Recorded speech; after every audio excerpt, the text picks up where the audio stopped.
rapat guru-guru, gue pernah bilang gini, kenapa anak-anak harus bisa semua mata pelajaran, sedangkan gurunya aja kita beda-beda. Terus apa respon mereka?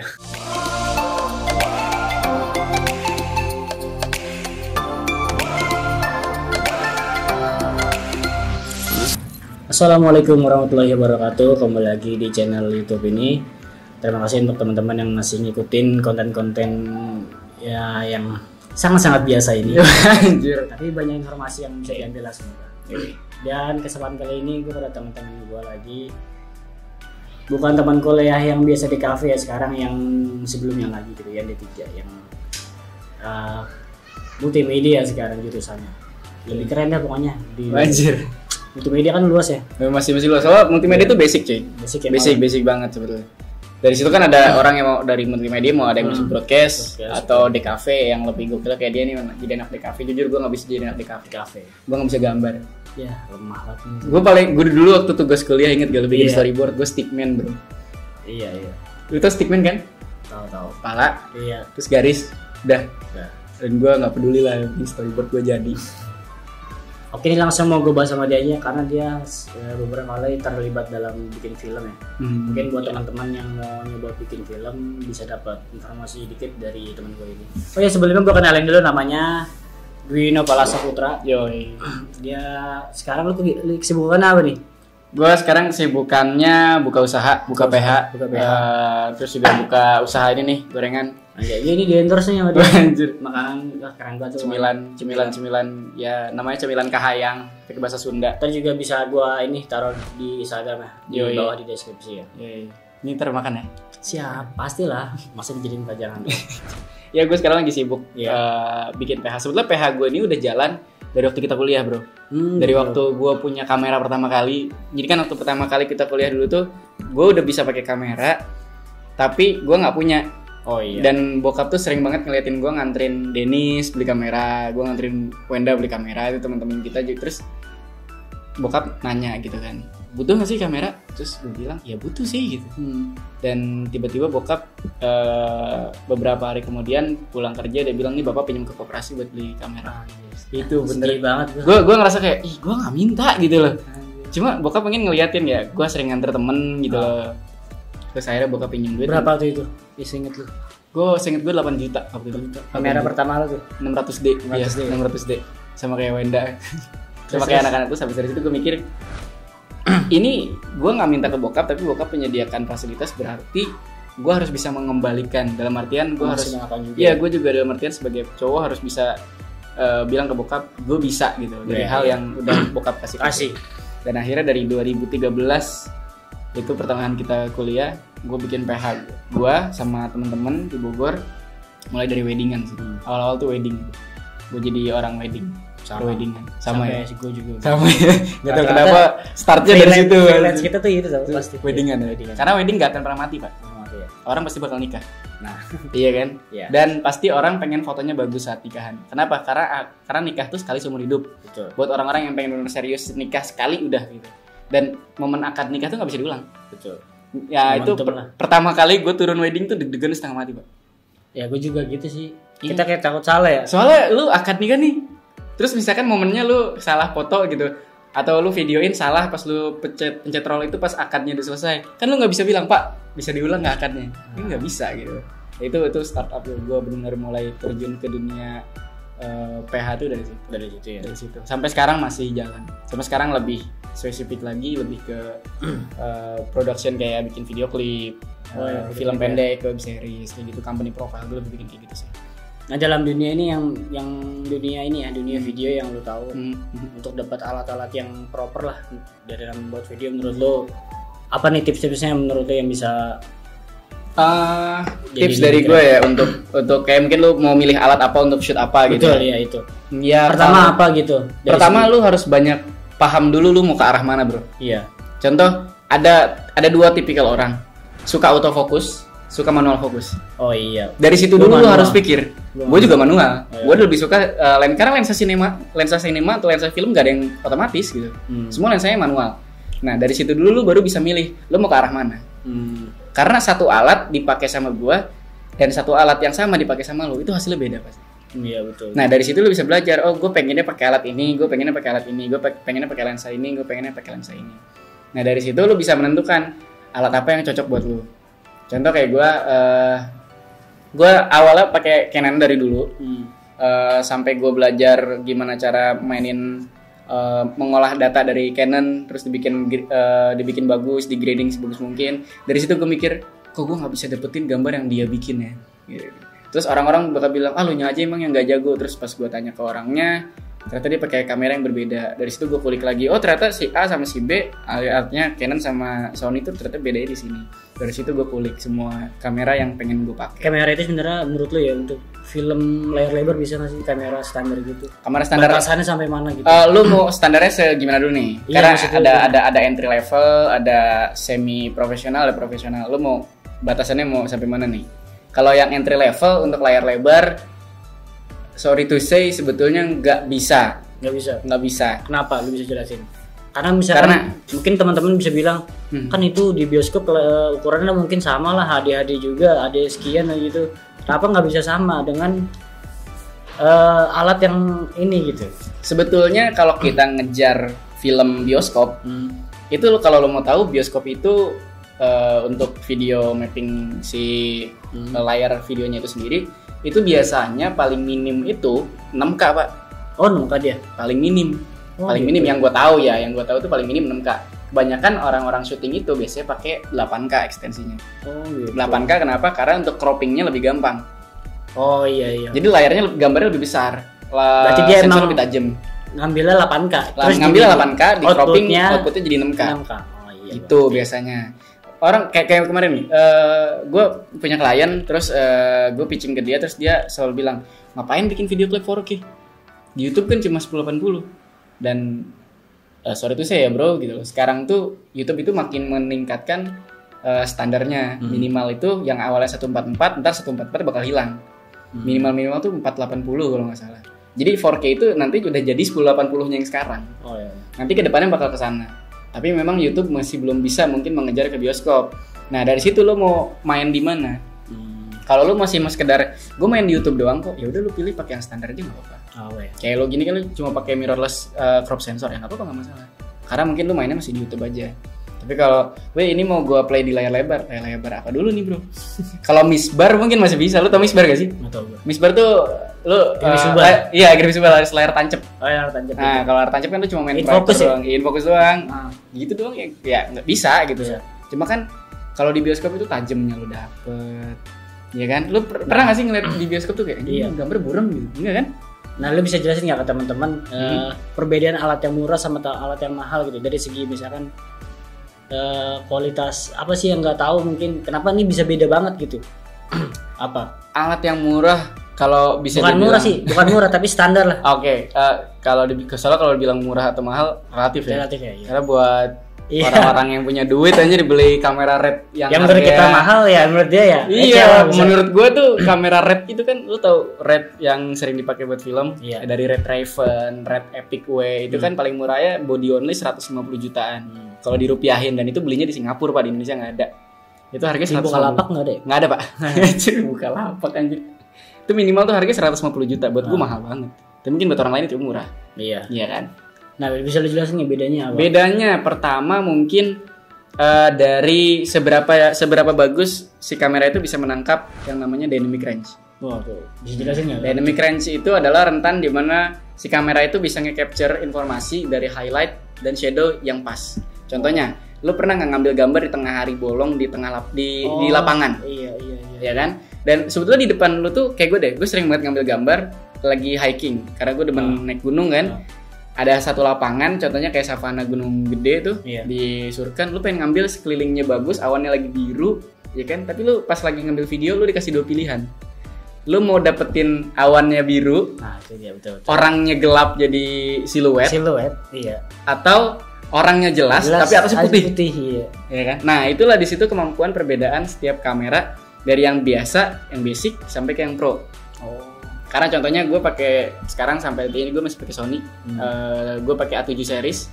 Nah di situ kalau menurut gue udah cukup dengan S-Log-nya dia itu udah cukup bisa nge-capture. Bisa itu? Udah cukup bisa. Tapi memang belum sejauh kamera kayak Red, Arri Alexa itu masih belum kesana gitu. Ukuran dari bagus apa enggaknya itu gimana? Maksudnya ada berapa, gimana yang jelasinnya ya? Apa tadi yang lo bilang? Dynamic range. Nah itu dynamic range itu dari kamera ngeliatnya bisa nggak? Nggak ada ya? Bisa, ada. Jadi kalau gue pakai Sony, kalau S-Log yang nggak gue aktifin, itu gue bisa kelihatan bedanya. Gue harus milih yang mana nih.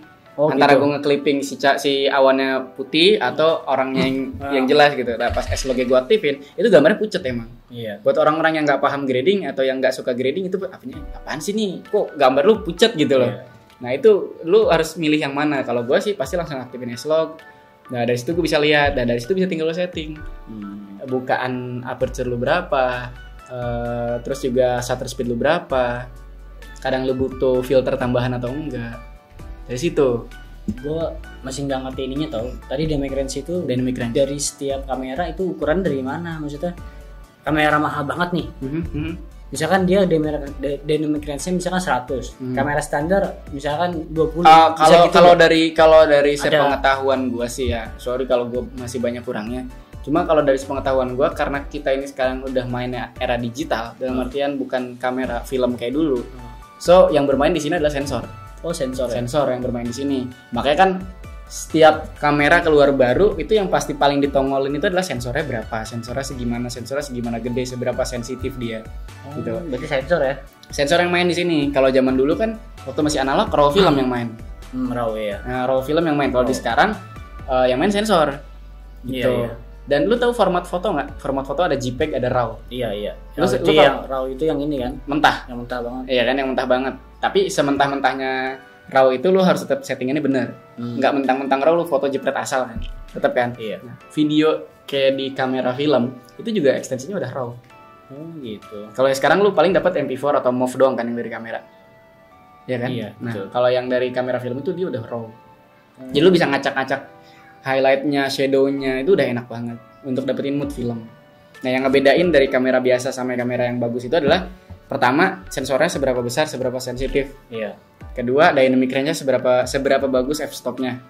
Ketiga yaitu formatnya apa yang dikasih. Yang mungkin keempat adalah bitrate-nya yang didapetin. Oh iya bitrate ya ternyata. Bisa jelasin nggak bitrate itu apa? Wah kalau gue ngejelasin bitrate mungkin gue belum begitu expert ya. Cuma yang gue tahu, gue pengen banget sekarang itu nyobain Lumix dari Panasonic Lumix S1H karena dia punya bitrate 422 di bitrate 10 bit di ekstensi Apple ProRes 422. Nah itu Apple ProRes itu kodeknya buat ini kalau ngomongin ke sana pusing lu pasti. Iya nggak ngerti, gue juga nggak tahu. Nah lu kalau misalkan mau tahu bitrate itu apa, lu bisa cari di channel YouTube. Adalah channel YouTube YouTuber Indonesia, dia juga ngasih tahu soal bitrate. Jadi intinya bitrate itu kayak pixel bukan sih dalam sebuah foto? Bukan. Jadi bitrate itu adalah apa ya? Intinya itu sebuah bahasa kode yang bahasa apa ya disebutnya, gue bingung ngejelasin. Iya gue juga bingung nangkapnya. Jadi intinya kodek itu adalah sebuah bahasa kodek apa bitrate? Bitrate itu adalah sebuah bahasa pemrograman untuk seberapa padat video lu. Coba deh, lu pernah nge-export gak video di Premiere terus bitrate di bawah settingan exportnya bitrate-nya lu turunin ke 3? Pernah, iya, itu jadi lebih ringan, tapi gambarnya buram kan? Gambar buram. Terus transisi dari hitam menuju ke gambar yang jelas itu kotak-kotaknya makin jelas kelihatan. Jelas iya. Nah, bitrate itu mungkin kalau lu lihat dari sampel itu adalah seberapa rapat pixel yang lu dapetin saat lu ekspor. Iya, berarti kayak pixel gitu kan di sebuah foto. Bisa jadi dibilang kayak gitu. Cuma mungkin lebih ke seberapa halus. Seberapa halusnya eksportan video lu gitu loh. Karena mungkin makin tinggi bitrate, makin halus ekspornya, tapi juga datanya makin gede banget. Kayak lu minimal ekspor berapa bitrate? Gua kemarin 20, terus kayak temen gua 16 sekarang. Lu untuk di video berapa menit? Kemarin itu sekitar 30 menit lah. 30 menit? Iya. Lu pakai bitrate 20. Berapa giga data lu? Bisa 4 gigaan ya, masih worth it lah, di YouTube masih bisa. Ya iya, dari situ lo bisa ngelihat tingkat ketajamannya. Tapi bukan berarti bitrate tinggi lo syuting pakai kamera asal bisa jadi bagus, enggak juga. So intinya bitrate tinggi itu untuk mempertahankan hasil dari kamera lo yang udah bagus. Oh iya benar. Kalau hasil dari kamera lo kayak lo syuting pakai kamera VGA yang kayak kamera HP zaman dulu, terus ya udah gue ekspor aja bitrate tinggi. Ya nggak gitu juga konsepnya. Karena footage-nya udah jelek. Karena footage-nya ya bisa dibilang udah buram dari sananya gitu loh. Iya. Sedangkan kalau lu udah syuting bagus-bagus pakai kamera proper, misalkan pakai kamera lu ini terus pakai lensa sinema yang emang gambarnya lebih tajam lagi, terus lu ekspor pakai bitrate kecil buat apa? Ya iya. Bener. So kalau menurut gue harus ada konsep dari praproduksi, dieksekusi di produksinya, dan dibenerin di pasca produksinya yang emang harus sejalur, ada benang merahnya. Betul.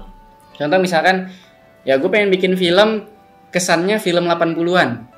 Lo tau film 80-an? Yang hitam putih gitu ya. Hitam putih, grainy, yang Iya. parah noise-nya. Ya bisa lu syuting pakai kamera bagus. Berarti ntar di proses pasca editingnya, pasca produksinya, lu main efek di situ. Iya kan, main di situ.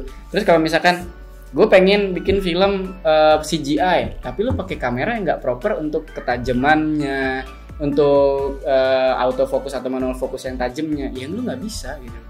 Jadi intinya semuanya harus ada benang merahnya, bro. Dari praproduksi, produksi sampai pasca produksinya harus ada benang merahnya. Dapat footage juga harus bagus ya, pertanyaan berarti ya. Ya dapat footage gue pernah dikasih tahu sama kameramen senior. Ya. Editing itu urusan belakangan. Tapi yang paling penting adalah matengin mentahan. Pernah kebalik ya? Apa tuh? Semua itu ya bagus itu ya karena editingnya. Enggak juga. Editing itu cuma istilahnya polesan terakhir. So intinya matengin tuh mentahan lu. Matengin dalam artian lu harus tahu dulu gambar yang lu ambil udah jelas, udah jernih, terus juga angle-nya udah pas. So nanti pas di editing tuh udah benar-benar di capture jadi satu kesatuan yang oke. Tinggal paling pewarnaan. Karena kan balik lagi kalau lu syuting pakai S-Log atau lu syuting pakai S-Log itu yang punya Sony. Kalau Panasonic itu punyanya D-Log. D-Log ya. Nah, itu beda-beda sih istilahnya. Cuma istilahnya kalau lu pakai log gamma syutingnya pasti pucet. Iya. Warnanya pasti pucet. So di editing tuh cuma buat ngewarnain aja, ngegrading doang. Gitu sih. Saran dari gue sih kayak gitu. Kalau lu mau dapetin alat yang bagus, lu harus lihat dulu lu main di mana. Lu main di mana? Lu main di mana? Kayak lu main di weddingan nggak mungkin kan lu pakai red. Anjay. Iya kan? Dan juga si ini juga nggak tahu customer juga nggak tahu nih kamera apa. Kalau red itu cuma kotak doang loh. Ari Alexa juga bagus banget. Orang gue sejauh ini belum pernah ngeliat orang weddingan pakai red sih. Entah kalau di luar negeri ya. Coba kalau di Indonesia belum pernah. Mungkin artis-artis luar negeri kali ada. Ada. Ada. Gue pernah lihat. Oh ada yang masih. Mereka yang minimal kalau pakai Canon 1DX yang terbaru terus ya begitu ya. Ada sih gue pernah lihat ada fotonya orang nge-shoot weddingan pakai red. Entah buat advertisement atau emang real weddingan. Karena kan kalau di luar negeri weddingannya nggak kayak di kita, Pak. Iya, betul. Beda ya. Konsepnya beda banget. Gitu. Ya gitu sih kalau menurut gue, kalau lo mau dapetin tips untuk nyari alat yang pas buat lo harus tahu lo main di mana. Nah, kemudian ini nih, lo kan juga pernah bikin komunitas film kan? Iya, gue pernah. Yang ada di situ ya. Komunitasnya iseng-iseng movie maker. Di situ lo sebagai pernah jadi guru ya ternyata. Iya, jadi komunitas ini tuh ada di satu sekolah SMK di daerah Bogor. Kenapa gue bisa bikin komunitas ini? Karena sebelumnya gue pernah jadi guru. Anjay gitu. Kayak GTO ya apa? Apa tuh? Shinizuka apa? Great Teacher Onizuka. Ya bisa jadi lah. Iya. Gue pernah jadi guru 2 tahun di sana. Gue ngajar teknik pengambilan gambar. Yang pasti itu gue ngerasa itu gue banget sih gitu. Karena gue benar-benar suka sama dunia sinematografi. Gue suka banget jadi DOP. Tahu DOP nggak? Tahu. Apa? Tapi gue nggak tahu namanya. DOP itu director of photography. Intinya dia ngambil angle kan? Dia memikirkan angle-nya. Misalkan lu director. Gue DOP-nya. Lu bilang, "Wi, gue pengen kesannya ini lebih ke si orang ini kelihatan kerdil, terus si lawan mainnya kelihatan gede." Itu kan tinggal mainin angle kamera. Lu ngomongin itu ke gue yang menentukan angle-nya dari mana, pengambilannya seberapa jauh, seberapa dekat sama objek, high angle, low angle, eye level kayak gitu. Itu gue yang nentuin. Terus lensa yang dipakai itu berapa. Nah, itu yang gue ajarin ke murid-murid di sana. Dan apa ya, selama gue jadi guru 2 tahun, dilema gue banyak banget, Pak. Emang cara ngajarnya gimana sih? Mungkin berbeda ya? Waduh, gimana cara ngajar gue ya? Pertama, cara ngajar kita gue, orang-orang milenial ya. Kita juga termasuk, gue juga. Gue rebel sih, Pak, disebutnya. Rebel gue anjir. Sorry ya, bukan berarti gue menurunkan atau menjelekan citra pendidikan. Iya. Cuma kalau menurut gue pendidikan itu adalah hal yang harus lu dapat dengan apa yang lu mau. Contoh, gue ngajar multimedia tapi lebih ke pengambilan gambarnya. So gue akan ajarin anak-anak itu soal gimana cara lu ngambil gambar yang bagus tanpa mempedulikan apapun itu. Karena anak-anak memang pengen belajar itu gitu. Praktek berarti ya? Praktek. Dan apapun itu, dan gokilnya adalah gue ngajarin hal yang harusnya kuliahan baru didapat. Nah itu dia, agak lompat ya? Agak lompat, karena kalau menurut gue gini, nggak masalah lu belajar lari dulu baru bisa jalan. Karena lebih baik lu tahu lebih jauh, terus abis itu lu cari runtutannya, dibanding lu cari sedikit, sekali lagi lubang depan lagi, itu lebih lama kalau menurut gue. Nah, kenapa nggak langsung aja? Kenapa nggak langsung aja gue kasih tahu, tapi gambaran besarnya aja, gue nggak ngasih detail gitu loh. Nah dari situ gue ngajarin itu. Nah gue dilemanya adalah banyak banget anak-anak ini masuk sekolah jurusan multimedia ya. Itu karena pertama gue bikin survei. Pertama mereka tuh masuk multimedia karena pengen bikin film. Oke. Kedua mereka masuk multimedia karena pengen syuting. Pengen tahu kamera tuh apa gitu. Ketiga mereka pengen jago gambar. Kayak lu, jago gambar animasi, jago jadi karakter, pengen jadi animator, banyak yang bikin gitu.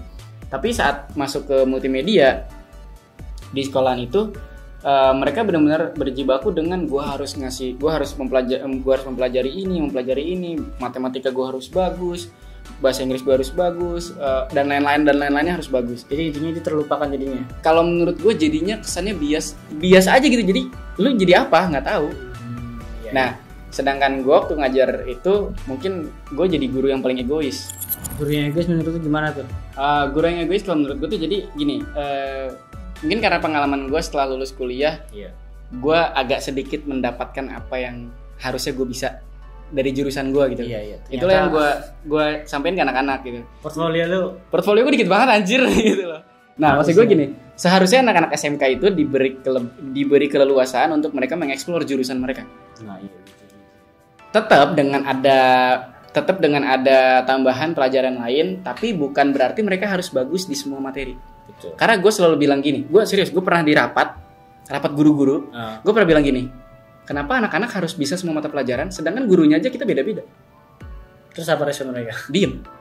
Ya mereka juga bingung. Mereka cuma bilang, ya ini tuntutan dinas. Oke dinas, dalam hati gue. Ya udah gue nggak bisa ngomong apa-apa lagi. Sorry ya, maksudnya guru matematikanya beda, guru bahasa Indonesianya beda, bahasa Inggrisnya beda. Iya. Gue sebagai guru produktif aja dibagi-bagi.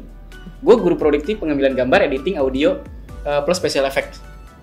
Ada lagi guru buat bagian desain, ada lagi. Guru 3D Max ada lagi. Guru animasi ada lagi. Guru nulis naskah ada lagi. Di SMK itu? Di SMK itu. Coba lo bayangin, guru multimedianya aja 3 orang sampai 4 orang. Kenapa muridnya 1 orang harus bisa semuanya? Nov, menurut gue jadi apa ya? Nggak fair lah. Nggak fair ya? Nggak fair. Terus lu apa yang lu lakuin? Yang gue lakuin adalah gue menanamkan pemikiran ke anak-anak. Lu nggak apa-apa nggak bagus di satu mata pelajaran. Selama lu masuk sini jurusan multimedia lu bagus. Nah iya kan dia jurusannya. Karena jurusan lu itu. Iya. Aneh kalau lu masuk jurusan multimedia, otomotif lu yang bagus. Berarti lu salah jurusan. Iya betul. Dan ada banyak murid-murid yang kayak gitu. Iya. Sorry ya, karena ego orang tuanya. Oh gitu. Udah masuk sini aja, kamu ntar bisa. Karena sekolahnya juga bagus. Sekolahnya juga bagus, bla bla bla bla bla bla bla. Sorry, sekolah dimanapun kalau anaknya minat, kalau anaknya mau pasti bisa bagus. Betul. Itu yang gue terapkan di diri gue dan di murid-murid gue. Dan alhamdulillahnya ada satu murid gue yang orang tuanya sendiri bilang ke gue, Pak, tolonglah anak saya ini lulus dari sini mau masuk perguruan tinggi mana. Soalnya anak saya ini agak kekurangan sebetulnya anaknya nggak kurang kok. Anaknya pintar, anaknya cerdas. Cuma karena selama ini anaknya ini cuma bisa di satu bidang, ditekan untuk bisa semua bidang. Waduh, susah itu. Nggak bisa. Terus gue bilang, anak ibu ntar saya coba bantu masuk ke satu universitas. Nggak universitas sih, di Politeknik lah. Di daerah Depok, akhirnya masuk broadcast. Apa yang lu bantu di situ? Gue bantu mental. Gue nggak bantu apa-apa. Gue cuma bilang ke murid gue yang sampai detik ini masih sering nongkrong sama gue. Gue bilang, bro, sorry ya gue agak sedikit kasar. Bro, peduli setan orang ngomong apa soal lu. Lu jago. Selama ini lu jadi campers yang gue andalin. Karena selama gue bikin komunitas ini, dia selalu ngisi divisi pengambilan gambar. Divisi pengambilan gambar, terus juga editing. Gue bilang, lu tuh jago kok. So lu gak usah takut, besok lu tes, lakuin aja apa yang selama ini kita lakuin. Udah, akhirnya dia masuk. Dia ngasih tau gak, tesnya ngapain? ngisi data, nonton film, udah. Oh gitu. Terus disuruh, ya itu bidang dia, Bidang dan itu dia. dia bisa tunjukin bahwa gue bisa gitu loh. So kenapa semua orang bilang gue, sorry ya, kenapa orang-orang tuh yang bilang dia bego, kenapa sampai orang-orang bilang dia goblok? Karena orang-orang melihat dia dari sisi matematikanya, sejarahnya. Anjir, serius gue demen banget sama stand up-nya Panji bro. Dia bilang dulu waktu zaman sekolahnya Panji tuh, di stand up-nya dia bilang waktu zaman dia sekolah SD, dia diketawain sama satu kelas karena dia bilang jumlah planet ada sekian. Iya. Dan ibu gurunya bilang salah, jumlah planet itu ada sekian. Dan ternyata sekarang tuh jumlah planet disebutin ada lebih banyak dari yang dia hafalin dulu. Buat apa lo ngapalin jumlah planet? Nggak kepake juga. Iya. Kecuali buat jadi bahan jokes di masa depan nanti. Kalau menurut gua. Iya. Tapi udah balik lagi tanpa mendiskreditkan pendidikan. Iya. Kalau menurut gua justru seharusnya pendidikan itu dibikin seperti apa seharusnya anak-anak ini mau berkembang. Kalau menurut gue. Iya. Kalau menurut gue. Makanya gue sampai bikin wadah sih iseng-iseng movie maker ini. Komunitas ya. Komunitas. Gue open rekrutmen kepada semua orang yang mau masuk ke komunitas ini. Dan awal-awal yang masuk tuh cuma 30 orang. Sekarang? Sebelum gue cabut itu hampir semua angkatan mau masuk ke eskul gue ini. Jadi awalnya komunitas terus diangkat jadi eskul. Dan dimulai dari lu ya? Dimulai dari gue ngelihat anak-anak pengen bikin film, jumlah jam pelajaran yang cuma 2 jam, terbatas doang.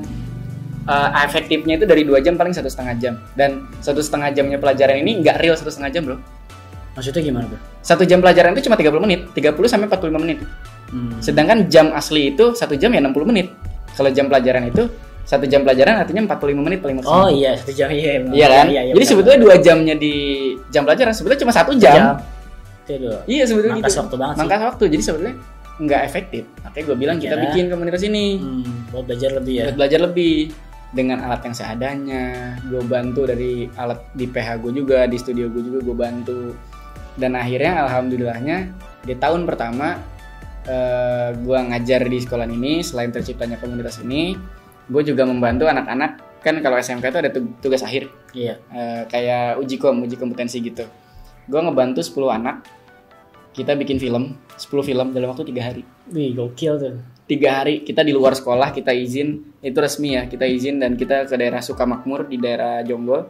Kita bikin 10 film dengan genre yang berbeda-beda. Itu kemauan lo apa kemauan mereka? Awalnya genre yang berbeda-beda. Genre yang berbeda itu tuntutan. Oh, tuntutan Dari dinas. Oh, gitu. Genrenya harus kesehatan, pendidikan sama waktu itu gue lupa apalagi satu lagi. Jadi kita ngebahas film pendeknya jadi kayak dokumenter gitu soal itu. Akhirnya berhasil lah. 10 film dalam waktu 3 hari. Cepet banget sih itu. Dan gue gak dibayar. Wih. Dan gue gak minta bayaran ke anak-anak. Gue rela jadi supir mereka. Berarti itu seniman banget ya, idealis banget ya. Idealis ya, karena pasti. Karena idealis adalah idealis adalah harta terakhir yang dimiliki seorang pemuda. Anjay. Gue rela jadi supirnya murid-murid gue. Gue rela bawain barang-barang yang murid-murid gue. Gue rela jadi penyambung lidah antara murid-murid gue sama warga sana. Pas mereka namanya SMA takut ya. Apapun, ya, mereka masih malu-malu dan harus dicontohin. Nah. Gitu. Karena gini, kurangnya pendidikan di Indonesia adalah penyesuaian apa yang harus dipelajari dari tingkatan umur. Contoh, masih banyak anak SMK atau anak kuliahan yang malu ngomong sama orang dan bingung ngomong di depan banyak orang. Tapi itu di sebenarnya dibahas nggak sih di pelajaran lain? Enggak. Karena di kita ini kayak contohnya kayak presentasi deh, itu bukan yang ngelatih juga ya? Sekarang gue mau tanya, presentasi. Berapa sering sih lu presentasi di sekolah? Dan jumlah lu presentasi dengan jumlah jam pelajaran, misalkan dibagi grup, satu grup 5 orang, emang 5-5-nya ngomong? Iya sih. Gue yakin dari 5 orang itu 1 orang doang yang nongol. Yang bikin materi juga. Makanya gue sekarang ngomong kemana pun udah biasa. Karena ya balik lagi lo harus bergaul dan lain-lain. Nah, maksud gue seharusnya di Indonesia ini pendidikannya menyesuaikan dengan umur. Contoh misalkan kita udah masuk SMK, yang harus dipertajam dari anak SMK adalah pertama public relation. Iya. Gimana cara lu ngomong sama orang lain? Bisa di dalamnya di kuliah tau harusnya. Bisa. Tapi kalau lu mau tahu, di kita ini ketinggalan banget bro sama di luar negeri sana. Oh gitu. Lu sekarang kuliah S1 di sini. Sorry itu saya sama S1-nya di luar beda bro. Beda ya. Yang diajarin pun beda. Bukan berarti di kita gimana-gimana, tapi karena memang terlambat aja. Terlambat ya. Seharusnya kayak gini. Nyokap gue guru PAUD. Di PAUD itu anak-anak bener dididik gimana cara bersosialisasi, gimana cara minta maaf kalau salah ke temennya, diajarin cara salam dan lain. Di SD udah hilang. Iya. Di SD pokoknya lo harus matematikanya bagus, ininya bagus, penjasnya bagus, lulus SD masuk SMP. Diajarin apa lagi? Sama kayak gitu. Sama kayak gitu juga. SMA? Iya. Sama. Kuliah, baru dari kuliah tuh di situ. Kalau SMK mungkin ada di mana masa-masa PKL. Kayak PKL itu magang lah. Nah, masa-masa magang itu anak-anak SMK bisa pakai. Tapi banyak juga kan anak-anak yang bekalnya kurang. Di tempat magang diem, ciut, ya takut dunia kerja kayak gini. Iya benar ya. Iya kan? Nggak diajarin bro, dilepas gitu ada aja. Ada nggak sih? Hanya diajarin deh? Enggak ya? Nggak semua. Nggak semua. Nah itulah gue masuk di sana, bener-bener gue bilangnya tadi gue rebel. Gue sebagai guru multimedia gue ngajarin apa aja. Pokoknya kalau tuh anak masuk kelas gue ajarin apa aja. Lu butuhnya apa? Gue ajarin. Dan yang gue ajarin adalah yang di industri sana dibutuhkan. Contohnya murid gue pernah magang di Jogja, jauh dari orang tua. Jauh banget ya. Berempat di TV. Boleh di TV.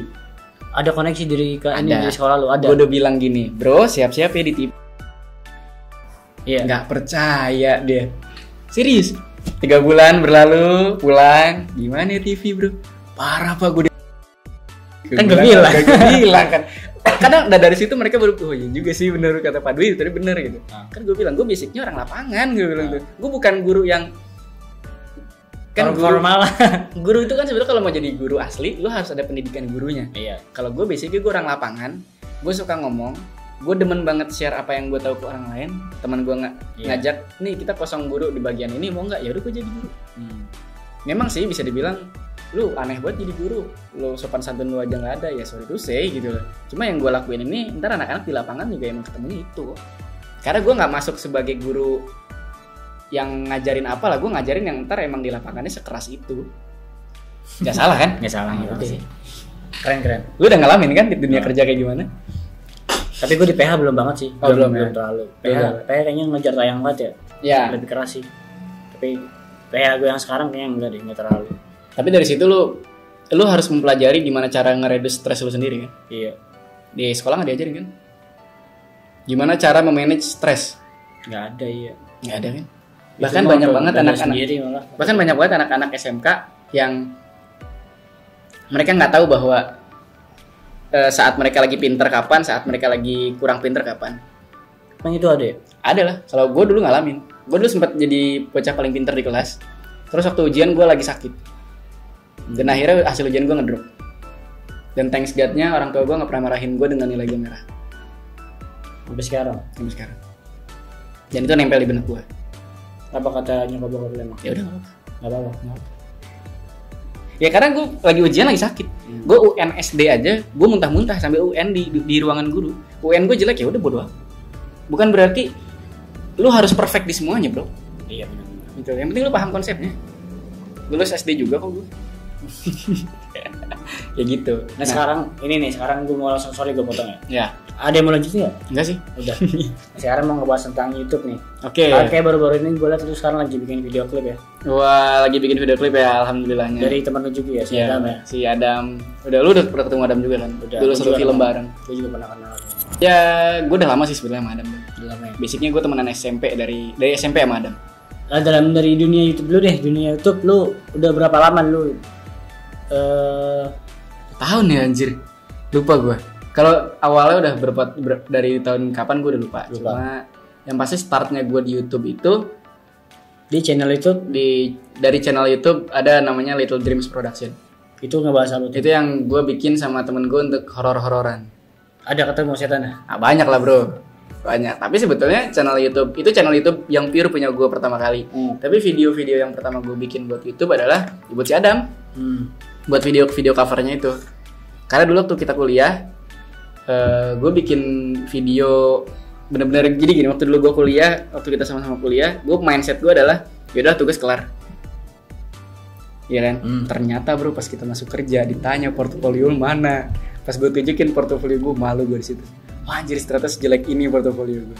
Dari situ gue bilang ke Adam, gue hutang video klip bagus ya sama lu. Nah sekarang lu tunjukin itu ya? Sekarang nih dari awal gue bikin video yang awal coverannya Adam sampai sekarang gue tunjukin itu ke dia. Nih gue buktiin kalau gue bisa bayar utang gue yang dulu ke lu gitu. Kalau lu bikin video klipnya buat ini, buat TA ya? Ya awalnya buat TA, buat tugas akhir. Itu nggak, gue nggak mau ngomong. Gak ya, skip aja. Videonya jelek anjir soalnya, sumpah itu jelek banget. Tapi itu jadi pelajaran ya? Itu jadi pelajaran dan. Gue juga gitu. Oh lu jadi talentnya ya, anjir. Iya, iya lu jadi talentnya juga. juga. Iya lu jadi talentnya. Iya pokoknya gue juga gitu kadang-kadang kalau misalnya ngeliat video kita yang dulu nih kita jadi malu sendiri. Asli. Tapi itu jadi kayak pelajaran jadi sih. Pelajaran. Nah rata-rata seniman juga gitu ya. Rata-rata ya nggak akan ada seniman yang langsung bagus. Iya. Nggak mungkin lah siapa yang bikin lukisan Mona Lisa itu nggak mungkin sekali ngelukis langsung jadi Mona Lisa, nggak bisa gitu, nggak mungkin. Nah makanya gue nitip pesan ke anak-anak yang sekarang masih kuliah atau masih sekolah, manfaatin masa sekolah lu. Tugasnya dibuat sebagus mungkin buat portfolio. Iya. Sekarang gini, kalau anak SMK, gue kan sekarang udah married ya. Iya. Bini gue ini dulunya anak broadcast junior gue di SMK. Saat gue ketemu dia masih di SMK, mindsetnya dia itu ya gitu. Yaudah. Yang penting kelar. Tugas yang penting kelar gitu.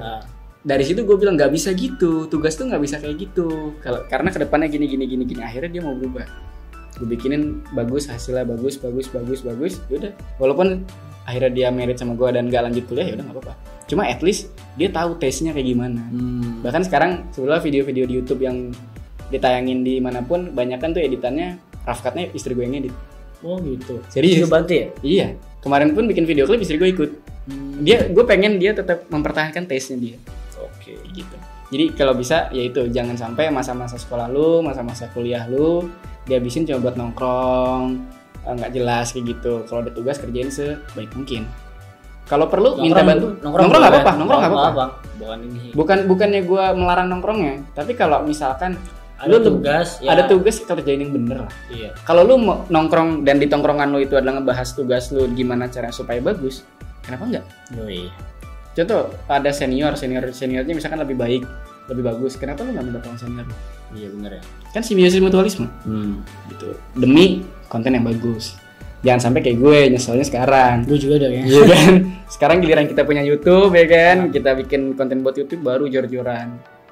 Jangan sampai kayak gitu. Ngos-ngosan kan ngejarnya yang dipelajarin gitu. Nah, jangan sampai kayak gitu. Sebetulnya itu yang pengen gue sampein ke anak-anak yang sekarang. Yang ngebahasin tadi tuh yang channel itu pertama lu. Lu itu. Ketemu apaan aja tuh? Dapat banyak gak kontennya? Basicnya kalau gue seneng setan, bukan seneng sih, maksudnya gue nggak takut sama setan. Jadi ya kalau dari dibilang serem ya serem, kontennya horor. Kalau kita nyari hal yang orang lain, setan, iya. yang orang lain jauhin gitu, gue pernah deketin. Dan jujur waktu gue bikin konten horor pertama itu di Bogor, di kota gue itu masih sedikit channel yang bikin horor ekspedisi. Terus yang gue dapetin itu ada di episode 4 di daerah Karadenan, ada bekas perpustakaan. Gue taruh GoPro di situ, itu sampai lampu udah mau mati, GoPro udah mati karena kita tinggalin di luar gedung kan, kita tidur. Lu tidur di mana itu? Di lapangan. Jadi si bangunan itu letter U, di luar itu lapangan. Yaudah kita tidur di situ. Kebetulan murid-murid gue juga datang kan waktu itu. GoPro-nya lo tinggal? GoPro gue tinggal dalam dan dapat. Dan ada sesuatu, ada yang lewat di ujung koridor gedung itu ada. Angin doang kali. Gak mungkin angin berbentuk warna putih gitu anjir. Oh gitu. Itu di ujung, benar-benar jelas di ujung.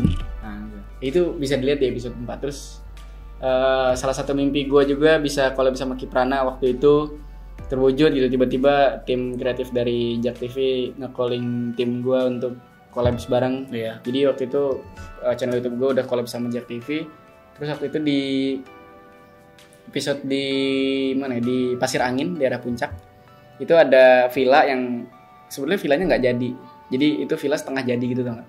Terus dikelilingin hutan gitu dan gue di situ diketawain. Kita berempat di bawah di basement tuh diketawain. Jelas banget ya? Jelas banget, ketangkep gue ada serius. Dan itu sebenarnya perasaan masing-masing tuh kayak anjir mau cabut apa enggak gitu. Tapi kan saat lu lagi bareng-bareng sama anak-anak kayaknya tensin gitu ya kalau lu cabut sendirian gitu. Bisa nggak sih kayak ketawain balik? Bisa lah, lu ketawain lagi aja ya. Cuma kalau gue basicnya kayak gitu-gitu nggak begitu takut. Nggak takut lah justru karena basic dari bokap kerja di kamar mayat dan lain-lain, jadi udah biasa dari kecil.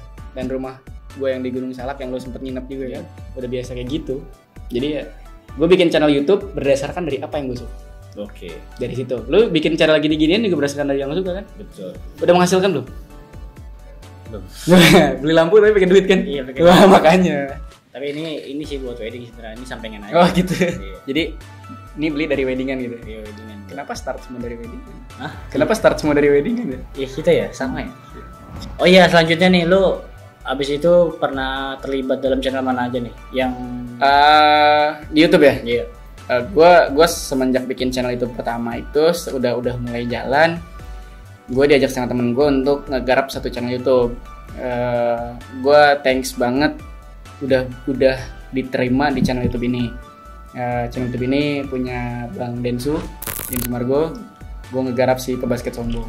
Anjay. Tapi emang keren ya. Emang keren. Gue akuin itu keren banget, dan pembawaan Bang Dennya. Dan thanks banget buat semua pengalaman yang gue alami di sana. Gue sampai diajak MTMA juga. Gue dapat kesempatan untuk ikut syuting MTMA. MTMA bisa lu jelasin nggak apa itu tentang apa? MTMA teman-teman ada yang nggak nonton. Ada yang nggak nonton ya? MTMA My Trip My Adventure. Nah, Bang Den itu kan salah satu hostnya. Gua awal ikut MTMA itu waktu kebakaran Riau. Di Riau. Hutan Riau kebakaran, terus MTMA melawan asap. Gue kesana ikut.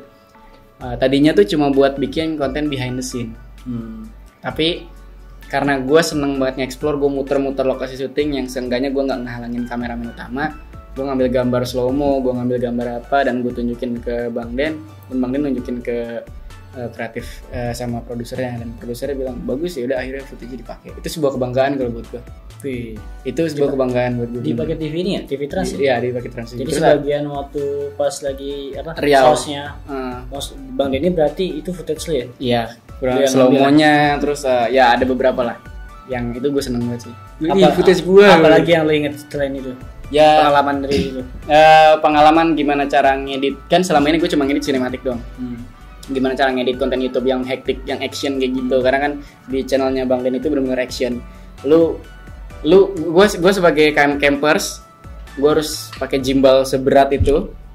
Terus juga gue harus ngejar-ngejar pemain basket sekelas Bang Den, which is tenaganya kuat banget, speednya cepet banget anjir. Dan juga permainan dia cepet banget. Gue harus gimana caranya nge-capture gambar sebagus mungkin. Nah itu gue dapetin di channel Densu. Gue akuin gue benar-benar berkembang jauh banget di sana. Ya. Gue benar-benar berkembang dari pengambilan gambar. Karena yang selama ini gue tau cuma sinematik doang, monoton banget gitu. Di sana gue ngalamin gimana cara ngambil action, diajarin sama dia, lu ngambil action tuh kayak gini. Yang ngajarin siapa? Bang Den ya. Oh dia juga ngerti berarti. Lah, basicnya kan dia aktor juga pak. Oh aktor, oh iya aktor ya. Dia aktor juga gitu loh. Dan dia maksudnya, Bang Den tuh bukan orang yang sebagai aktor datang di tempat syuting terus duduk doang. Enggak, dia tuh memperhatiin, oh ini si ini ngambil kayak gini, oh si ini kayak gini. Dia sampai tahu director yang ini tipenya kayak gimana gitu. Dia akhirnya ngajarin ke kita sebagai timnya dia gitu.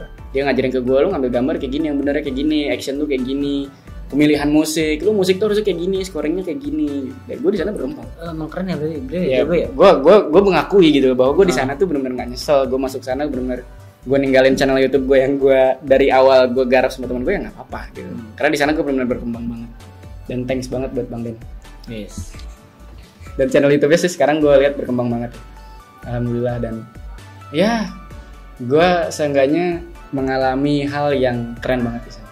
Dan setelah itu lu kemana lagi tuh? Setelah itu gue sempet nyoba di channel lain, tapi kayaknya bukan gue banget di sana, akhirnya gue mundur. Alasannya pertama apa ya? Gue pengen kerja itu lebih nyaman, karena kenyamanan kerja itu kalau menurut gue nomor satu. Kalau gue kerja nggak nyaman ya buat apa? Gue akhirnya dari channel yang setelah Bang Den gue mundur karena gue nggak nyaman di sana. Gue benar-benar stres, gue depresi. Walaupun lebih dekat gitu dari rumah, cuma gue nggak apa ya, hati gue nggak nerima aja. Karena lu di sana ini ya. Gue bukan di lapangan ya. Bukan di lapangan, gue masalah orang lapangan gitu, dan gue ditempatkan di tempat yang tidak seharusnya, kayak ikan air asin ditaruh di tempat ikan air tawar. Kan ya sama-sama air tapi beda gitu. Gue gak nyaman, akhirnya gue mundur. Setelah gue ngobrol sama istri gue, ya udah gue mundur aja. Dan dari situ gue coba hidupin PH gue yang lama, sampai detik ini alhamdulillah jalan. Ya resikonya lebih besar sebetulnya. Karena gue bukan berasal dari orang berada. Duit yang gue punya pas-pasan semua buat modal usaha, dan gue bikin kayak gini-ginian nih, usaha gorengan gini juga buat menyambung hidup. Ya udah, gue sekarang jadi pengusaha aja deh. gue punya PH. Sekarang lu ceritain dong yang tadi bikin video klip itu. Oh, yang bikin video klip yang mana nih? Yang video klip terbarunya Leolen. Iya. Ya, gue sebetulnya udah lama ngegarap Leolen ini kan. Basicnya karena gue berteman dengan Adam dan basicnya gue pengen banget mewujudkan apa yang gue ucapin dulu gitu. Gue berutang video klip bagus dulu. Terus gue sempat lost contact sama dia beberapa bulan waktu gue kerja. Terus gue balik lagi ketemu, terus dia bilang gue udah masuk label bro gitu. Gue seneng gitu kan, akhirnya lu selama ini tuh kan yang gue bikinin video buat lu tuh video cover doang gitu. Akhirnya lu punya lagu original gitu. Ya untuk ya pas gue bikin proses video klipnya Leolen ini sendiri, gue senengnya adalah karena udah lama gue bikin sama Adam. Jadi kita udah tahu lu maunya apa, gue maunya apa gitu. Dan itu sebetulnya bikin video klip cukup riskan. Karena di lokasi itu jauh dari sumber listrik. Gue bikin di Pulau Semakdaun. Mungkin kalau anak-anak yang sering traveling udah tahu tuh di Kepulauan Seribu ada Pulau Semakdaun, kecil banget pulaunya. Nah itu gue datang ke sana dengan kondisi baterai gue cuma ada 4 pak. Baterai gue cuma ada 4, udah full semua. Cuma kan yang namanya kita syuting hati-hati lah di bawah terik matahari pak, lo bayangin aja gitu. Terus dengan alat seadanya, dengan sumber listrik yang jauh ya udah gue maksimalin. Dan alhamdulillahnya syuting cuma sejam selesai. Dan baterai yang kepake cuma 1. Jadi gue masih ada 3 nih. Emang irit ya? Enggak, bukan emang irit sih. Gue gimana caranya meminimalisir penggunaan baterai yang enggak semestinya. Oh lu pakai scene yang enggak kepake. Ya pokoknya tepat lah pokoknya gue roll itu kalau udah scene-nya udah pasti gitu. Iya, makanya BTS-nya tuh kebanyakan pakai HP. Jelek banget anjir BTS-nya, gue itu BTS paling hancur yang pernah gue bikin, tapi udahlah biarin gitu. Ya udah gitu. Jadi gue pakai kamera itu buat test cam. Adegan yang menurut gue ini susah nih adegannya. Gue pakai roll test cam. Udah gitu udah. Sisanya harus nge-roll full video klipnya. Karena kita jauh dari mana-mana, Pak. Malamnya gue editing sambil anak-anak bakar api unggun, sambil cerita-cerita, gue ngedit karena jauh dari listrik, laptopnya mati. Dalam artian ya, ini harusnya udah selesai gitu loh. Ini harusnya besok tuh udah bisa di-present. Tapi karena mati ya udah gue lanjut besokan. Jadi itu video klip udah kayak SMD edit aja. Lu pernah sih ngedit SMD edit lu hari ini syuting terus hari ini juga lu editing? Belum ya? Belum. Lu harus cobain itu adrenalinnya kayak gimana. Terutama di luar. Kalau di sini kan ya gampang lah, colokan banyak. Kalau gue tuh belum ada di luar. Idenya juga terbatas sih ya. Iya, gue bingung masalah gini. Kita udah nggak ada waktu lagi. So kalau misalkan gue ngambil gambar salah, udah nggak ada waktu untuk pulang. Iya benar. Itu tantangannya dan gue suka. Oke, selanjutnya lu nextnya mau bikin apa nih? Selanjutnya gue bikin apa ya? Gue rencana pengen bikin web series. Web series yang gue sendiri yang ngeproduserin dan temanya, naskahnya, apapun itu dari gue. Tentang apa kalau boleh tahu? Jadi Adam ini punya satu lagu yang video klipnya udah gue bikin juga, ya gitu kan. Oh, dan itu ada ceritanya nanti ya? Awalnya sih ini tuh cuma video klip doang. Terus pas udah video klipnya jadi, gue sama anak-anak bilang, ini keren deh kalau bikin web series ya. Karena selama ini gue bikin web series buat orang. Ada perasaan untuk gue pengen dong bikin web series yang gue sendiri gitu loh bikin. Karena saat lu bikin buat orang, feel-nya pasti beda. Iya benar. Ya kan? Kayak aduh kurang puas gitu. Aduh kurang nih, karena kan basicnya itu bukan proyekan kita cuma vendor doang gitu. Iya. Makanya gue pengen bikin web series atau film pendek yang ya udah kita aja yang bikin. Walaupun di channel YouTube gue tuh sendiri yang si horor itu gue udah bikin beberapa mini web series gitu. Cuma gue pengen yang lain aja yang beda, gak horor lagi. Di horor tuh kalau betul udah nyampe episode berapa? Horor tuh udah jauh banget sih, udah sekarang banyak masih banget. running ya? Kepending sih, pending karena lu ngelanjutin yang itu aja. Karena teman gue masih di Denso, guanya udah sendiri di sini, so waktunya nggak pas. Lu jalanin aja gitu kan nggak apa-apa. Ya mungkin bisa, next bisa gue pikirin. Terus juga gue sekarang lagi fokus ngembangin Adam sama Tisha di Leolen. Oh gitu. Ya intinya gue bagus tuh masalah tuh genre horor tuh masih ini tau masih hangat banget di Indonesia. Dan genre horor tuh adalah hal yang paling mutakhir lah. Itu rumusan paling mutakhir. Iya. Orang tuh senang ditakutin gitu kan. Dan yang kalau mau tahu bikin film horor tuh gampang. Nah kenapa lu bikin itu, maksud gue gitu. Ya mungkin lanjutin aja eksperimen lu itu. Mungkin mau gue lanjutin, tapi gue pengen yang ini dulu. Gue tuh orangnya gampang ke distract. Gue kalau udah ngurusin satu project, terus di tengah-tengah tiba-tiba nyelip kayaknya enak dibikin ini. Gue pasti kepikirannya project yang baru yang ini udah setengah matang nih anjir gue nggak mau kayak gitu sih. Nggak mau gitu ya. Jadi gue pengen ini dulu gue beresin. Itu tetap ada gitu, itu tetap ada di list. Karena gue juga punya beberapa judul film horor juga. Ada 3.07 Whisper.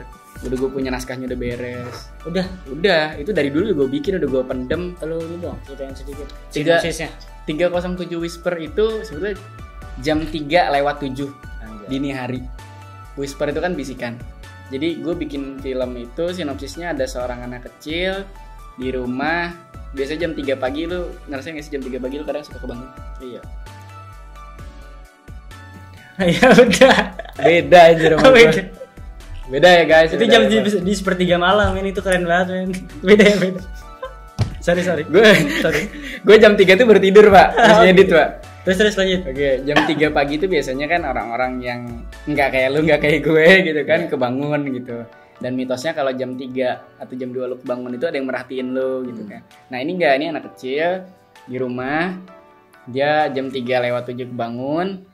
Terus tiba-tiba dia dengar suara bisikan ibunya. Nyuruh dia keluar dari kamarnya turun ke lantai 1. Gue udah kebayang banget tuh, keren banget anjir. Iya, terus pas dia jalan ke... Ibunya masih tidur ya? Pas dia jalan ke lantai bawah di tengah-tengah tangga, dia dengar bisikan dari lantai atas. Suara ibunya juga. Bilang, "Dek, jangan turun ke bawah. Ibu ada di atas." Ibu juga dengar, berarti ibunya juga dengar. Itu film pendek ya? Iya. Itu anaknya mau ke atas. Aku enggak mau. Yang di bawah. Jangan direkam tahu. Yang di bawah. Kita spoiler banget. Enggak apa-apa. Ini keren banget. Ide ini bakal kena orang, ntar bakal dicontek. Iya sih. Tapi kan udah original di sini di podcast lu. Ya enggak, gue juga enggak mau. Ya. Ini ide lu original keren itu. Ya intinya si 307 Whisper ini soal satu anak kecil, dia kebangun di jam 3 malam, jam 3:07 malam. Dia ngedengar bisikan untuk turun ke lantai bawah. Kayaknya lu pernah cerita ke gue deh. Ya, gue tuh soal horor sering explore ya. Kenapa? Karena ya basicnya gue mungkin dari pekerjaan bokap kali ya. Dan gue senang banget pekerjaan bokap. Bokap lu juga sering ini ya, sering cerita juga. Nah, bokap gue tuh nggak pernah cerita. Nggak pernah. Kecuali kalau lu tanya, Nggak juga. Karena bokap tuh gini, bokap takut anak-anaknya tumbuh menjadi orang-orang penakut. Oh gitu. Jadi kalau misalkan gue tanya nih ke bokap, "Pak, setan itu ada apa enggak?" Terus atau enggak kita lagi nonton Dunia Lain, Uji Nyali gitu, "Pak, Uji Nyali itu Pak kayak gini-gini." Bokap gue selalu ngomongnya sama. Apa? Kalau berani mah tidur aja di kamar mayat kayak bapak. Serius, itu emang selalu kata-kata yang bokap ucapin. Tapi emang bener, di kamar mayat itu feel-nya beda. Gue pernah syuting sama Adam di kamar mayat, itu merindingnya beda pak. Oh gitu. Beda banget. Tapi ya dari situlah gue mengeksplor apalagi cerita yang bisa gue dalamin untuk bikin film horor. Ya lagi cerita satu lagi judulnya CCTV. Gimana tuh? Jadi sinopsisnya ada satu orang tinggal di apartemen.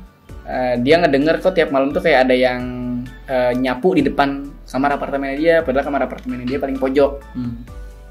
Terus dia kesel nih, siapa yang ganggu banget tiap malam dia pasang CCTV. Nah dia pasang CCTV di beberapa titik rumahnya langsung, termasuk di ruangan CCTV-nya itu sendiri. Jadi misalkan ini ada monitor CCTV, di VTR-nya, video tape recorder-nya belakang sini ada CCTV yang ngevideoin sekeliling ruangan itu sendiri. Nah dia kesel, kok ini masih ada lagi, tapi pas dia cek kok di CCTV-nya nggak ada gitu, nggak ada yang jalan, nggak ada yang nyapu.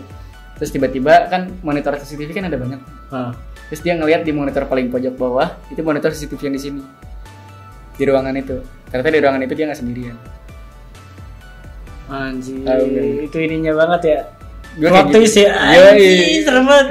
Jadi lu masang CCTV di luar, pas lu ngecek ini ternyata lu ngecek sama setan yang selama ini di depan kamar apartemen lu. Dan lu ngeliatnya dari layar kecil itu. Pas lu klik, tok, ada samping, pas lu nengok nggak ada, pas lu nengok depan layar lu udah gambar si nenek-nenek. Apa nenek-nenek? Nenek-nenek. Gue pengen setan nenek-nenek. Itu harus nyanyi calonnya. Iya. Atau enggak makeup artist. Makeup artist sih. Gue seneng explore sih. Gue pengen makeup artist yang serem, gue pengen makeup artist yang gimana. Karena sampai detik ini gue pengen banget bikin film kalau horor itu setannya real. Dalam artian pewujudan kuntilanak kayak gimana sih? Karena sampai detik ini gue seneng banget sama karyanya Rizal Mantovani di film Kuntilanak 1, 2, dan 3 yang masih Julia Estelle yang main. Nah dalam dunia perfilman yang lu tahu nih, yang lu suka, referensi lu siapa aja yang lu suka karya-karyanya gitu? Yang gue suka karya-karyanya pertama Rizal Mantovani. Itu dia pernah bikin apa tuh? Pernah bikin film Kuntilanak 1, Kuntilanak 2 yang masih Julia Estelle yang main. Itu gue seneng banget.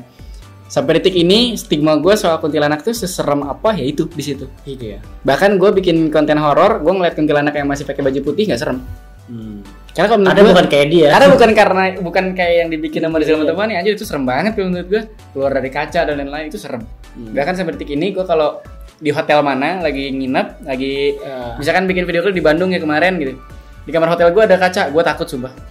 Anjir nggak pada kaca depan. Berarti itu filmnya sukses ya? Itu filmnya sukses kalau menurut gue. Walaupun gue bisa pikirin ya itu kan film nih.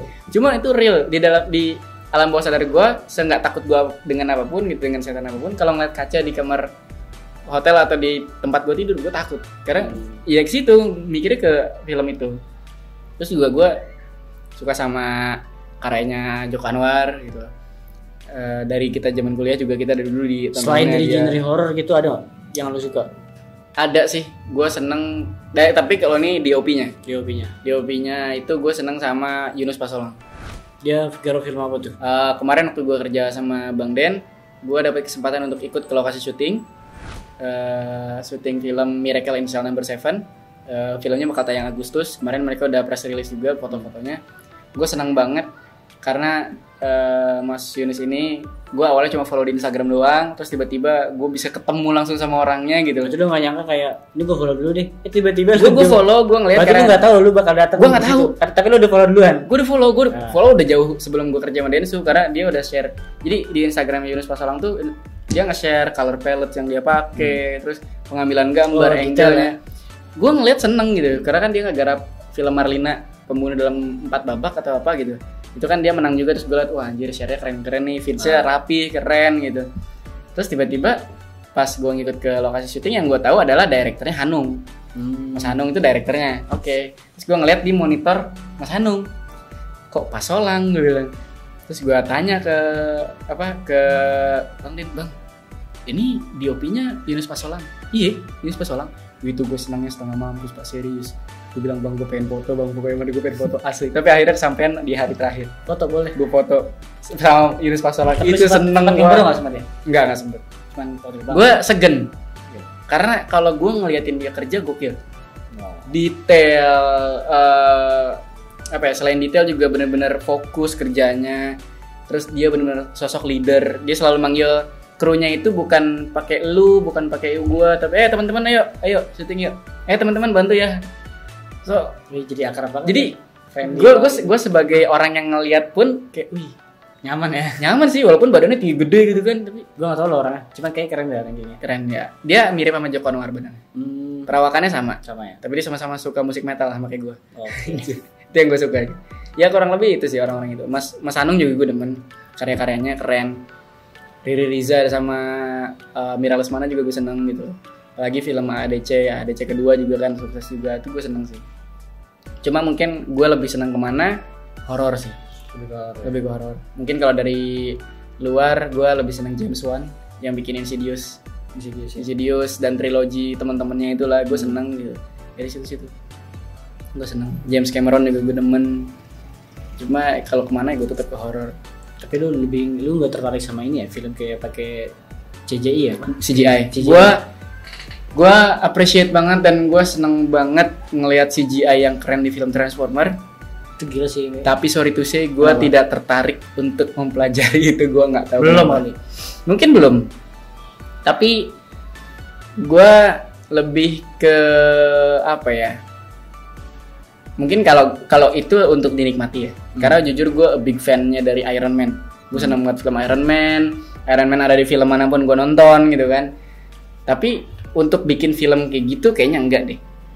Enggak. Jadi film itu hanya untuk mempertajam halu gue aja. Karena itu kan nggak mungkin ada gitu loh kayak gitu-gitu. Ya. Fantasi gue, pokoknya gue nontonnya itu untuk membumbui fantasi gue, membumbui otak kanan gue butuh hal segila itu. Karena pemikiran orang yang bikin Marvel, orang yang bikin Spider-Man dan lain-lain tuh kalau menurut gue gila. Harry Potter apalagi gitu. Itu kan nggak ada gitu, tapi dibikin ada. Nah, kalau menurut gue itu hal yang di luar nalar yang gue harus makan itu untuk menciptakan karya-karya yang menurut gue masih relevan dengan keseharian. Mungkin gue bikin film horor masih relevan. Orang masih ketakutan kok. Orang lewatin tempat pohon bambu ada bunyi pohon bambu kena angin dibilang ada setan. Nah kayak gitu-gitu masih relevan sama dunia nyata. Jadi gue kebanyakan bikin konten yang relevan sama keseharian. Entah kenapa ya, entah gue yang seleranya terlalu receh atau gimana, cuma gue lebih ke sana sih. Belum tertarik mungkin CGI. Lo? Kalau gue sih ya nggak tertarik, kayaknya gue nggak tertarik bikin film deh. Ya waduh. Kenapa? Tertarik bikin gambar dong. Apa jadi nanya gue sih? Iya lo emang nggak boleh ya? Hah? Nah, apa sih? Ya gue belum ke arah sana sih, gue lebih suka... Tapi film lu dulu pernah ngalahin film gue loh. Apaan? Yang lu jadi apa? Yang baca komik terus lu ngehalu. Oh iya. Film untuk tugas kuliah, semua film dia ngalahin film gue kan semua. Tapi jelek itu anjir. Itu bagus anjir sumpah. Gue jelek banget itu. Itu serius, itu film lu ngalahin film gue dan film lu bagus. Gue malu, kalau ngeliat lagi malu gue. Sama sih gue juga anjir. Cuma ya dari dulu lu udah bagus basicnya, kenapa nggak lo lanjutin? Halu lu bagus loh. Nanti gue belum kepikiran ke sana. Gue lagi ini sih kayak kuliah gitu kan. Bentrok banget nih. Tapi lu dulu emang seneng ngeliat ini kan, komik Conan kayak gitu-gitu kan, makanya halu lu kesana. Lebih parah nih sebenarnya halu gue men. Gue lebih suka banyak baca-baca komik kayak gitu. Iya. Komik, film. Tapi kayak gitu justru kadang ditanya ini enaknya di twist kemana, nyambung loh. Nyambung. Serius. Orang-orang gue kayaknya sering banyak halu sih. Dan tipsnya kalau misalkan kalian mau bikin naskah film, lu harus sering halu bro. Ngehalunya yang bener ya. Soalnya gue sering banget kayak ngobrol sama anak-anak tuh obrolan halu. Gak jelas ya? Gak jelas ngelantur kemana, tapi itu langsung ini kayaknya enak dibikin ini kayaknya enak dibikin diksi, ini enak kayaknya dibikin ini gitu. Bahkan gue sekarang di channel YouTube PH gue lagi pengen bikin namanya 2 kata lucu. Udah jadi sih kemarin, tinggal diupload doang. Jadi kita sekumpulan orang-orang, gue ada sama Ruby bertiga atau sama teman-teman yang lain, intinya kita keliling kayak misalkan nyebutin 2 kata lucu. Apa? Lo harus nyebutin 2 kata yang itu harus lucu. Itu sebetulnya receh, tapi kalau buat kita itu makanan buat otak kanan kita supaya kita kedepannya gampang untuk nyeletuk ide. Tutup basem gitu ya. Nah kayak gitu kan. Diselengkat satpam kayak gitu. Kayak gitu. Jadi itu channel YouTube yang buat seru-seruan, tapi buat kita tuh makanan. Harus kayak gitu kayaknya. Harus. Kalau kita ngumpul, bahkan sampai gue bikin grup WhatsApp-nya, kalau lagi bosen gue nyeletuk apa gitu. Kalau nggak lucu berarti masih kurang. Jadi ngelatih kita untuk bikin diksi, bikin narasi gitu dari situ. Kayak gue juga kepikiran tuh jadi 2 kata lucu. Aduh, jangan dong. Jangan dong. Ya sok aja pakai, gak apa-apa, nggak ada hak cipta juga kok. Oke teman-teman, ini kita udah di akhir acara ya. Di akhir video mungkin udah 5 jam kita ngobrolnya. Lama banget nih. Lama banget anjir. Kayak seharian nih. Iya. Dari gelap sampai gelap lagi nih. Iya. Nah, kesimpulannya apa nih menurut lo dari pembahasan kita yang udah berpart-part ini? Waduh. Kesimpulannya kalau dari yang gue sampein adalah, pertama kalau lo mau bikin karya, lo harus tahu dulu lo sukanya apa. Karena lebih mudah memulai karya dari apa yang lo suka dibanding lo memulai karya dari tuntutan orang lain. Betul. Kedua, kalau lo sekolah, lo masih kuliah, gunakan waktu lu untuk membuat sebanyak mungkin karya dari tugas-tugas yang dikasih sama guru atau dosen lu. Masuk gua sih, gua karena serius sih. Misalkan nih dosen ngasih coba bikin desain pamflet. Kenapa nggak lu bikin desain pamfletnya sebagus mungkin? Nah itu iya. Itu contoh simpel ya, contoh simpel. Kalau sekarang gue ini tahu, kalau gue kan kerja ya, ya mepet waktu lah. Kenapa nggak tugas lu dibawa ke kerjaan dalam artian sekalian dikerjain? Ya beda sih. Beda memang. Ya udahlah. Ya, tapi kan maksudnya kalau buat anak-anak di luar sana yang nggak seumuran kita yang masih di bawah, yang reguler lah kuliahnya masih fokus kuliah doang. Pakai waktu lu semaksimal mungkin. Nongkrong nggak masalah, gue juga seneng nongkrong. Cuma lebih baik kalau nongkrong itu sambil ngerjain sesuatu atau sambil bikin ide. Iya. Itu lebih berfaedah bro. Anjay berfaedah. Lanjut tahu lagi. Terus ya mungkin dari segi pembuatan karya juga, lu jangan lupa untuk nyari referensi, karena referensi itu adalah sumber dari mana inspirasi lu dapat. Kayak yang tadi gue bilang, gue senang nonton Iron Man dan lain-lain untuk halu. Tapi juga jangan lupa untuk percaya sama diri sendiri bro. Karena video klipnya Adam itu gue nggak ngelihat referensi kemanapun. Karena kalau menurut gue cari referensi itu bukan saat lu mau bikin karya, tapi saat lu lagi proses belajar. Nah, gue pengen belajar ini. Tapi saat lo udah mengerjakan satu project, berusaha untuk percaya ke diri lo sendiri. Gue bikin konsep yang Adam itu, gue denger lagunya kayak gini, dari situ udah halu gue jalan. Kalau dibikin di gunung konsepnya gimana, kalau dibikin di kota konsepnya gimana, kalau dibikin di pantai konsepnya gimana. Dari situ gue kerucutin. Oh kalau di gunung kayak gini, propertinya harus ini, di kota harus gini, di pantai harus gini. Akhirnya gue pilih, oke, konsep di pantai. Gue turunin lagi, gue breakdown. Itu breakdown tanpa ada tulisan tangan. Gue benar-benar breakdown sendiri karena sambil dengerin, sambil enaknya ngelamun gitu kan. Oh, baru habis itu udah fix di otak gue tuangkan di naskah. Oke. Dari situ. Jadi lu harus percaya sama diri lu sendiri. Kadang lu lagi mau bikin apa nih gitu kan. Misalkan konsepnya udah ketemu nih dikit, terus habis itu gue cari referensi ya. Gue yakin konsep lu pasti bias. Dalam artian lu pasti, wah konsep gue ternyata jelek, bagusnya ke sini. Itu berarti lu belum percaya sama diri lu sendiri. Tuh. Dari gue sih itu sih. Oke, terima kasih teman-teman yang udah menyimak video ini sampai habis.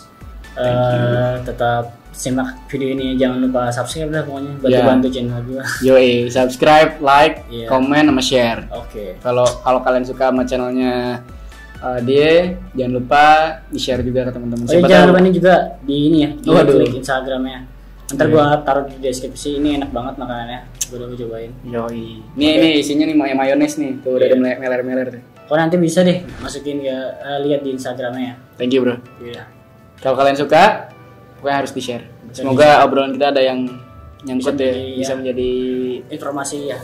Ya buat kalian semua. Oke, terima kasih semuanya. Thanks banget, Ben. Thank you, Ben. Assalamualaikum warahmatullahi wabarakatuh.